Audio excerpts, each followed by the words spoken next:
आज बनवली मस्त अशी व्हेज बिर्याणी। त्यासाठी आपल्याला लागणार आहे खडे मसाले, कांदा, गाजर, बटाटा आणि मटर। त्यामध्ये आपल्याला टाकायचे आहे अद्रक लसणाची पेस्ट। अगदी 2 ते 3 मिनटं छान परतवून घ्यायचं आहे। नंतर टाकायचं आहे हळद, तिखट, गरम मसाला, बिर्याणी मसाला। नंतर त्यामध्ये टाकायचं आहे चवीनुसार मीठ।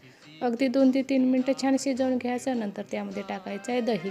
तर इथं बिर्याणीचा आपला मसाला तयार झाला आहे। नंतर आपल्याला लेअरसाठी करायचं आहे आपल्याला भात। त्यासाठी आपल्याला लागणार आहे खडे मसाले, कोथिंबीर, थोडासा तेल, चवीनुसार मीठ। अगदी खडखडत्या पाण्यामध्ये मस्त असं धुतलेले तांदूळ टाकायचे आणि 80% शिजवून घ्यायचं आहे। नंतर आपल्याला शिजत असलेला भात काढायचा आणि अशा प्रकारे तिथं लेअर करायचं आणि त्या लेअरमध्ये टाकायचं आहे मस्त असं कोथिंबीर आणि तळलेला कांदा।